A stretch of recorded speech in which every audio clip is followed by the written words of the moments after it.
അവൻ എന്താ ചെയ്യുന്നത്? ഞാൻ കാനഡയില. ആക്ച്വലി ഞാനൊരു 8 വർഷമായിട്ട് അവിടെ തന്നെയാണ്. അവിടെ സ്വന്തമായി ഒരു കമ്പനി റൺ ചെയ്യുന്നുണ്ട്. ഈ ഒതുക്കത്തിൽ പറയുന്ന ഒന്നും നോക്കണ്ട കേട്ടോ. അവിടുത്തെ ഒരു വമ്പൻ കമ്പനിയാണ്.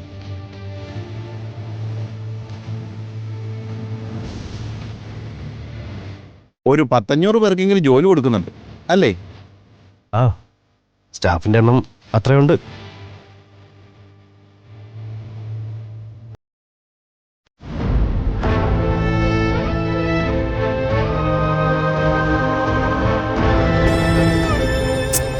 അമ്മേ, എന്തിനാ അമ്മ ഇതൊക്കെ? രാവിലെ എഴുന്നേറ്റ് മുത്തശ്ശി കുളിക്കാൻ പറഞ്ഞു. ഇപ്പതേ അമ്മ പിടിച്ചൊരുക്കുന്നു. എന്നെ എവിടെയും കൊണ്ടുപോയി കളയാനാണോ? ഒന്നും മിണ്ടാതിരിക്കുന്നുണ്ടോ? അല്ല, ഈ വീട്ടിൽ നിൽക്കാനാണെങ്കിൽ ഇത്ര ഒരുക്കത്തിന്റെ ആവശ്യമില്ലല്ലോ. അതുകൊണ്ടാണ് ഞാൻ കൂടെ കൂടെ ചോദിക്കുന്നത്. കാരണം ഞാൻ പറഞ്ഞു തന്നാ മതിയോ നിനക്ക്?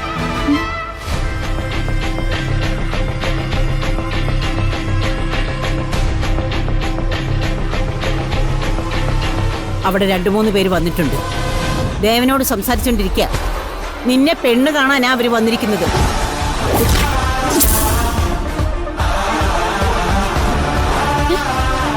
പെണ്ണ് കാണാനോ? എന്നോട് പറഞ്ഞില്ലല്ലോ. നടവഴിയിൽ എവിടെയോ കിടന്ന നിന്നെ ഇവിടെ കൊണ്ടുവന്ന് വളർത്തിയത് നിന്റെ അഭിപ്രായം ചോദിച്ചിട്ടായിരുന്നോ? അല്ലല്ലോ. സത്യം പറഞ്ഞ നിന്റെ കല്യാണം നടത്തണമെന്ന് എനിക്ക് വലിയ ആഗ്രഹമൊന്നുമില്ലായിരുന്നു. പക്ഷെ കെട്ടോമങ്കയായിട്ട് നീ ഇവിടെ നിന്നു പോയാലേ ഈ നാട് തന്നെ നീ നശിപ്പിക്കുമെന്ന് തോന്നി. അപ്പൊ പിന്നെ ഏതെങ്കിലും ഒരുത്തന്റെ കൂടെ പറഞ്ഞു വിടാതെ നിവൃത്തിയൊന്നും ഇല്ലല്ലോ. എനിക്കിപ്പോ വിവാഹമൊന്നും വേണ്ട. യശോദേ, അന്വേഷിച്ചു വന്നവര് ചെറിയ ആളുകളല്ല. കാനഡയിൽ ഒരു കമ്പനി നടത്തുന്നവനാ.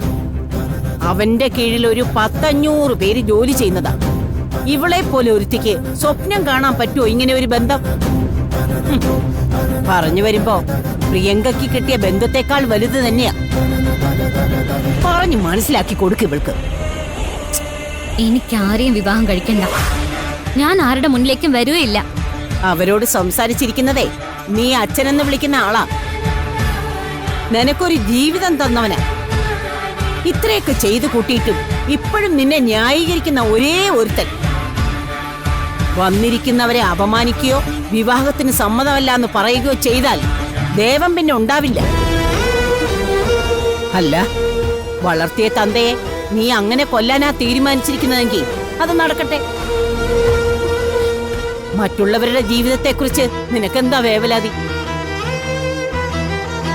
വന്നിരിക്കുന്നവർക്ക് അധിക സമയം ഇരിക്കാൻ സമയമില്ല എന്ന് പറയുന്നത് കേട്ടു. കെട്ടി ഒരുക്കി കൊണ്ടുവരികയാണെങ്കിൽ പെട്ടെന്ന് വേണം.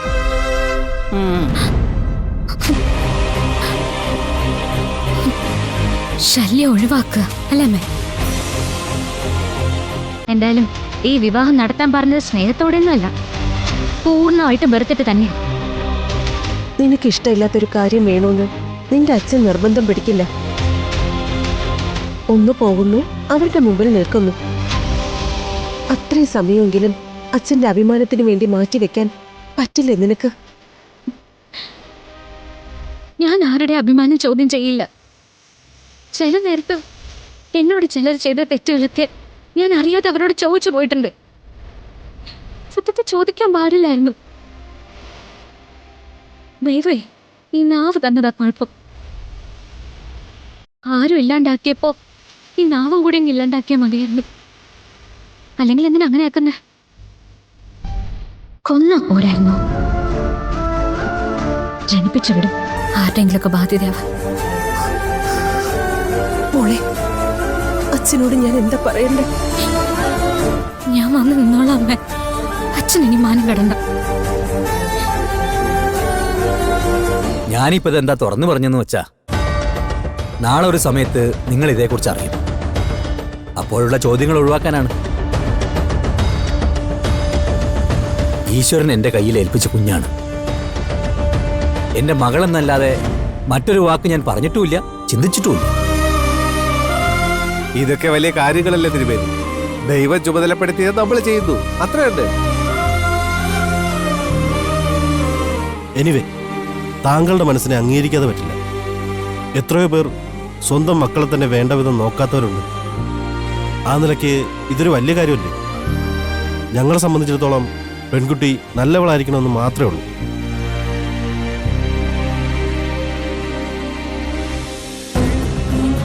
യശോദേ, ദാ വരുന്നമ്മേ.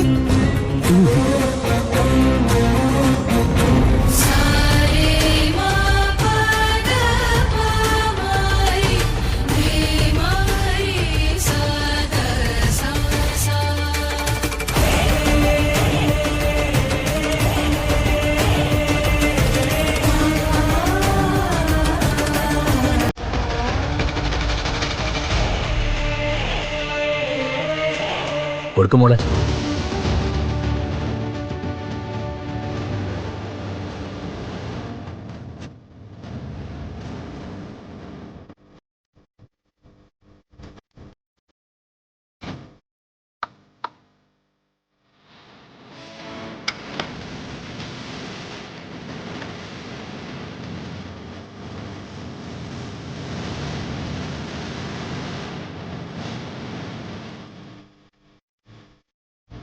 പരസ്പരം എന്തെങ്കിലും ചോദിക്കാനുണ്ടെങ്കിൽ ആവാം കേട്ടോ. എന്താ പേര്? രാധിക. നന്നായി പാടുമെന്ന് അച്ഛൻ തിരുവേരി പറഞ്ഞു. നല്ലതാ. ജീവിതത്തിലൊരു നേരം പോക്കൊക്കെ വേണ്ടേ? പിന്നെ വിവാഹം കഴിഞ്ഞാല് കൂടുതൽ ആളുകളൊന്നും ചുറ്റും ഉണ്ടാവില്ല. വിവാഹം കഴിഞ്ഞ ഉടൻ ഇവനും ഭാര്യയും കാനഡയിലേക്ക് തിരിച്ചു പോകും.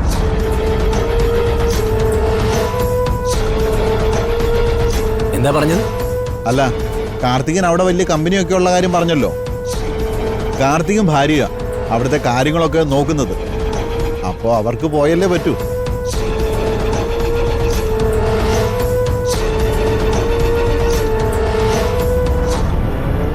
ആർക്ക് വേണ്ടിയ കല്യാണം ആലോചിക്കുന്നു?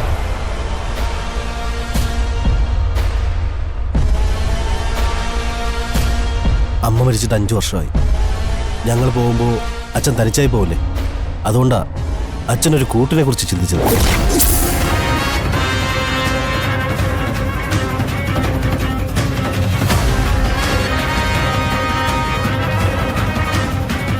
അച്ഛന് വേണ്ടിയോ? സുഭദ്രാമ ഒന്നും പറഞ്ഞില്ലായിരുന്നോ? ഇവിടെയെല്ലാം പറഞ്ഞിട്ടുണ്ടെന്നാണ് ഞങ്ങളോട് പറഞ്ഞത്.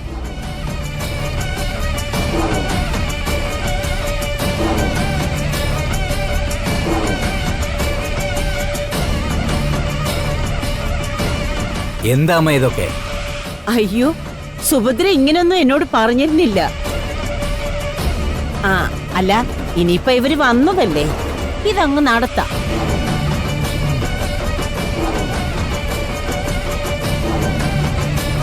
ക്ഷമിക്കണം, കാര്യങ്ങൾക്ക് എവിടെയോ ഒരു പെശക് പറ്റിയിരിക്കുന്നു. ഇങ്ങനെ ഒരു ആലോചനയാണ് നിങ്ങൾ ഉദ്ദേശിച്ചിരുന്നെങ്കിൽ ഇങ്ങോട്ട് വരാൻ തന്നെ ഞാൻ സമ്മതിക്കില്ലായിരുന്നു.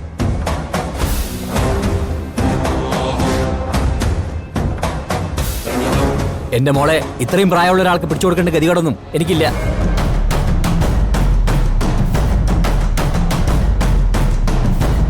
താനെന്ത് പടിയാണോ കാണിച്ചത്? വെറുതെ മനുഷ്യരെ കൊണ്ടുവന്ന് ഭാരം കെടുത്താൻ. അല്ല, അതിപ്പോ ഞാനെന്ത് ചെയ്യാനാ? അനാഥ പെൺകുട്ടിയാണ്, പ്രത്യേകിച്ച് ചോദ്യം പറച്ചിലൊന്നും ഉണ്ടാവില്ലെന്നാണ് സുഭദ്രാമ പറഞ്ഞത്. സുഭദ്രയോട് പറഞ്ഞേക്ക് ഇങ്ങനൊരു ചതി ഞങ്ങളോട് ചെയ്യണ്ടായിരുന്നു.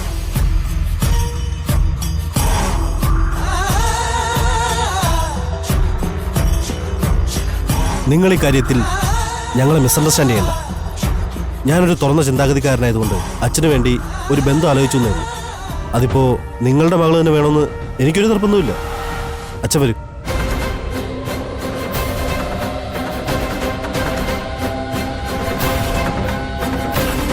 താൻ അവിടെ നിൽക്കുക.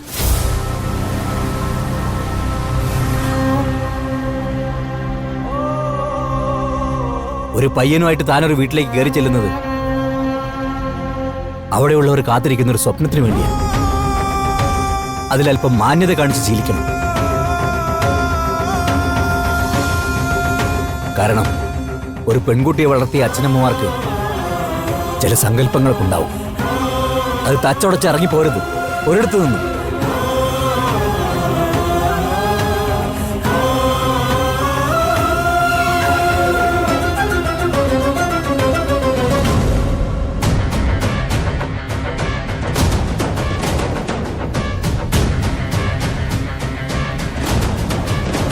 എന്താ അമ്മ ഇതിലെ സത്യം?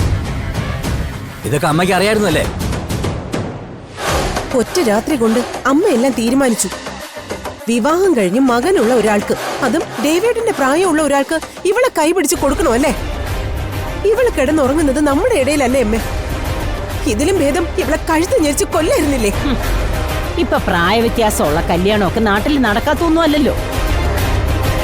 നാട്ടിൽ നടക്കുന്നുണ്ടാവും, പക്ഷെ ഈ വീട്ടിലെ കാര്യ ഇപ്പോൾ സംസാരിക്കുന്നു.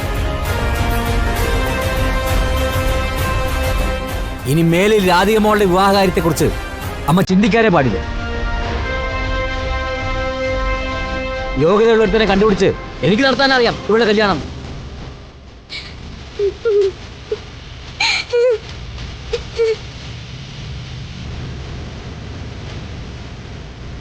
മനുഷ്യത്തില്ലായ്മ ആവാം, പക്ഷെ ഇത്രയ്ക്ക് ആയിക്കൂടാ.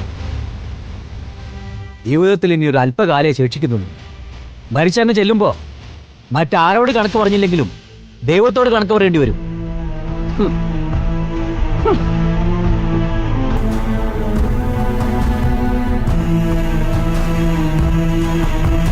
എന്തൊരു ക്രൂരതയാ അമ്മയെ കാണിച്ചത്. അവളുടെ മുഖത്ത് ഞാൻ ഇനി എങ്ങനെ നോക്കും?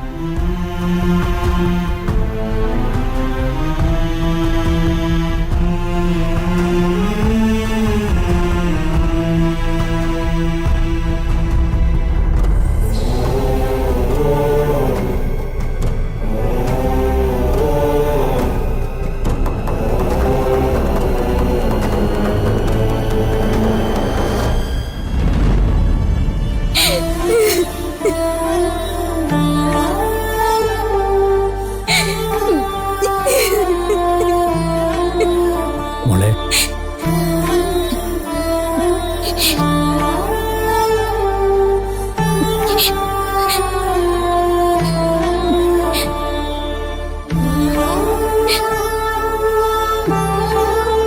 മോള് അച്ഛനോട് ക്ഷമിക്കണം. ഇതൊന്നും അച്ഛന് അറിയാത്ത കാര്യങ്ങളാ. സാരമില്ല അച്ഛാ. ഇനി ആരും മോളെ അപമാനിക്കാൻ വേണ്ടി ഇങ്ങനെ വരില്ല. അച്ഛൻ നോക്കിക്കോളല്ല. നിനക്ക് യോജിച്ചൊരാൾ അച്ഛൻ കണ്ടെത്തും. എനിക്ക് അയാളുടെ കൂടെ ജീവിക്കാൻ തൃപ്തിയാണെന്ന് നീ പറയാതെ അച്ഛനത് നടത്തില്ല.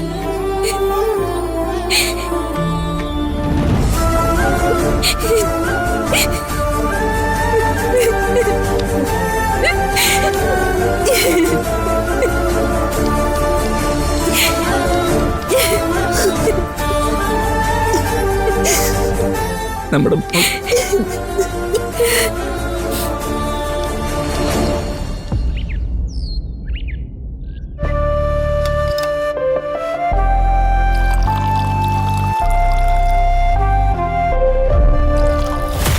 ഗുഡ് മോർണിംഗ് അമ്മേ.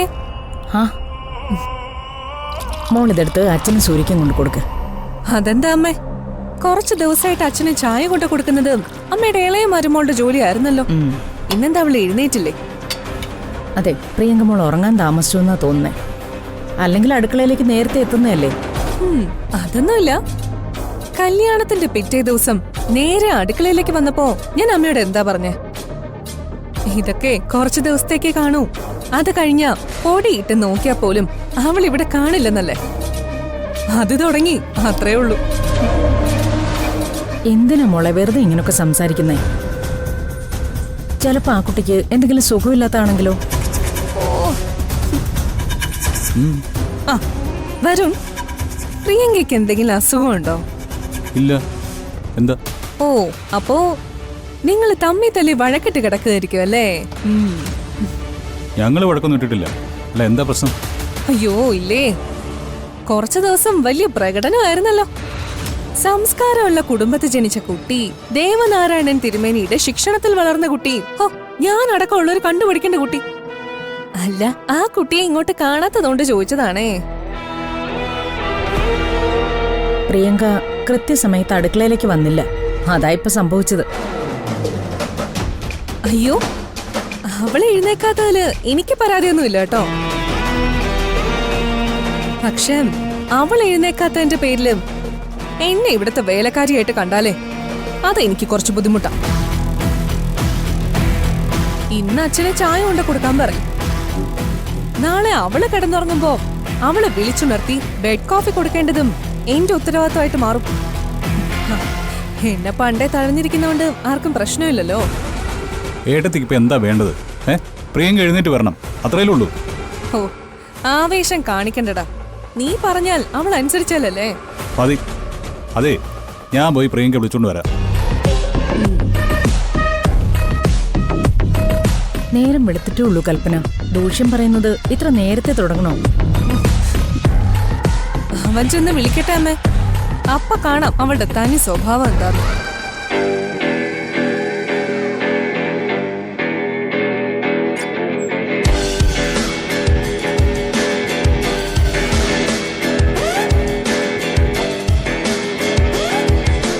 പ്രിയങ്ക, പ്രിയങ്കേ. എന്താ? താനേ എഴുന്നേറ്റ് ആ കിച്ചണിലോട്ട് ചെല്ല്. എന്തിന്? മറ്റുള്ളവരെ ബോധ്യപ്പെടുത്താനായിട്ടെങ്കിലും. അതെ, ഞാൻ ഇവിടുത്തെ വേലക്കാരിയൊന്നുമല്ല നിങ്ങൾ കൽപ്പിക്കുന്നൊക്കെ ചെയ്യാൻ. ഞാനൊരു അഡ്ജസ്റ്റ്മെന്റ് ഭാര്യയല്ലേ, കരാറ് തൊഴിലാളിയല്ലേ, അതനുസരിച്ചേ ചെയ്യാൻ പറ്റും. എടോ, ഏട്ടത്തി തന്നെ കിച്ചണിൽ കണ്ടില്ല എന്ന് പറഞ്ഞ് വെറുതെ പ്രശ്നം ഉണ്ടാക്കുന്നുണ്ട്. അത് അവരുടെ കാര്യം, അതിന് ഞാൻ എന്തിനാ മറുപടി പറയുന്നേ? അതെ, എനിക്ക് പറ്റില്ല. അടുക്കളയിലെ തീയും പുകയേറ്റാ എന്റെ ഗ്ലാമർ ഇല്ലാതാവും. ഇവിടെയുള്ള പെണ്ണുങ്ങൾക്ക് മരിക്കുന്നത് വരെയും ആ അടുക്കളയിൽ കിടന്നാ മതി. ഞാൻ അങ്ങനൊന്നുമല്ല. എനിക്കൊരു സ്വപ്നമുണ്ട്. സിനിമയിൽ വേണ്ടത് ഗ്ലാമറാണ്. അത് ഞാൻ സൂക്ഷിച്ചല്ലേ പറ്റൂ.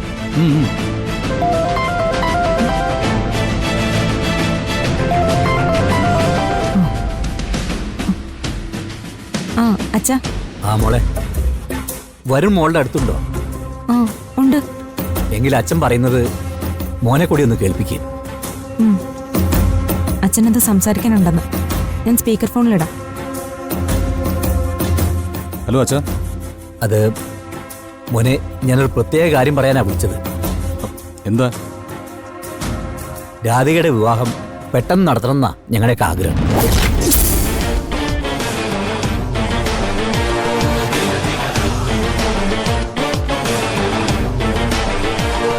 ഇന്ന് രാധികയെ കാണാൻ ഒരു പയ്യൻ വന്നിരുന്നു. പക്ഷെ ഒരു അബദ്ധം പറ്റി. ഏതോ ഒരുത്തൻ അവന്റെ അച്ഛനൊരു കൂട്ടു വേണമെന്നും പറഞ്ഞ് അയാളെയാണ് ചെറുക്കനാക്കി കൊണ്ടുവന്ന് മുന്നിലിരുത്തിയത്. എന്നിട്ട് അയാൾക്ക് പിടിച്ചു കൊടുക്കാൻ തീരുമാനിച്ചോ? കാര്യം പറഞ്ഞപ്പോ ഞാൻ ഓടിച്ചു വിട്ടു.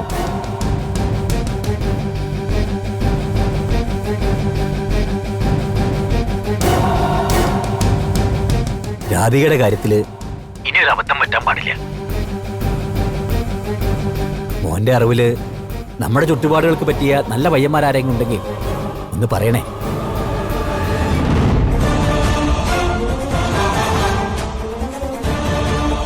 മോന് നേരിട്ട് അറിയാവുന്ന ആളാണെങ്കിൽ പിന്നെ പരിഭ്രമിക്കേണ്ട കാര്യമില്ലല്ലോ.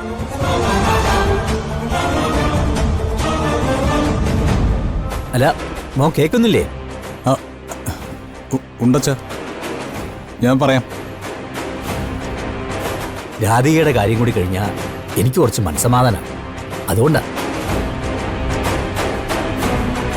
എന്നാ പിന്നെ അച്ഛൻ ഫോൺ വെച്ചോട്ടെ. ആ, മോന് സുഖാണല്ലോ അല്ലേ? ആ, സുഖാണ്. ആ, എന്നാ ശരി.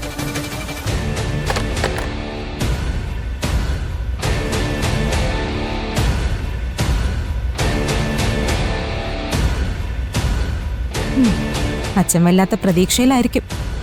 ആരെങ്കിലും ഉണ്ടോ പരിചയത്തില്? അച്ഛൻ ചേച്ചിയുടെ വിവാഹക്കാര്യം പറഞ്ഞപ്പോ എന്തായിരുന്നു ഒരു ടെൻഷൻ. എന്ത് ടെൻഷൻ? ഒന്നുമില്ല. അതെ, നമ്മള് ഭാര്യയും ഭർത്താവുമായിട്ട് ജീവിച്ചിട്ടില്ലാന്നേ ഉള്ളൂ. അടുത്ത് കഴിയാൻ തുടങ്ങിയിട്ട് കുറച്ചു ദിവസമായി. മുഖത്തെ മാറ്റങ്ങൾ കണ്ടാലേ എനിക്ക് ചിലതൊക്കെ ഊഹിച്ചെടുക്കാൻ പറ്റും. തന്റെ കഴിവുകളിൽ എനിക്ക് സംശയമൊന്നുമില്ല. പക്ഷേ എന്നെ കൂടുതൽ ടാർഗറ്റ് ചെയ്യാൻ നിൽക്കണ്ട.